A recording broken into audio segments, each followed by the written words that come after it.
یوم عرفہ کے روزے کی فضیلت اور 4 رکعت نفل نماز پڑھنے کا طریقہ، اس کے بارے میں ہم آج بات کریں گے۔ اعوذ باللہ من الشیطان الرجیم، بسم اللہ الرحمن الرحیم۔ السلام علیکم، welcome to my YouTube channel. امید کرتا ہوں سب احباب خیر وعافیت سے ہو گئے۔ سب سے پہلے اگر آپ ہمارے چینل پر نئے ہیں تو چینل کو سبسکرائب کر لیں اور بیل آئیکن کو پریس کر لیں۔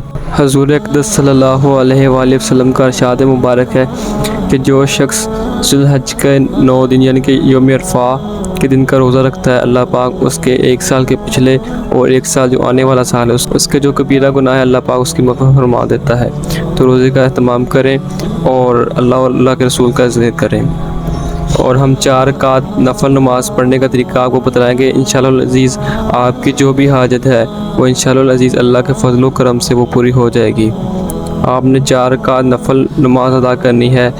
اس میں سب سے پہلے آپ نے سورۃ الفاتحہ کے بعد 3 مرتبہ سورۃ الکافرون کی تلاوت کرنی ہے اور اس کے بعد 21 مرتبہ جو ہے سورۃ الاخلاص کی تلاوت کرنی ہے۔ اس کے بعد جب آپ کی 4 رکعت نماز نفل پوری ہو جائے تو اللہ پاک سے سجدے میں گر کے گڑ گڑا کے اپنی حاجت جو بھی ہے اس کے بارے میں اللہ سے سوال کریں۔ انشاءاللہ العزیز وہ ذات جو ہے وہ عطا کرے گی، وہی ذات ہے جو عطا کر سکتی ہے۔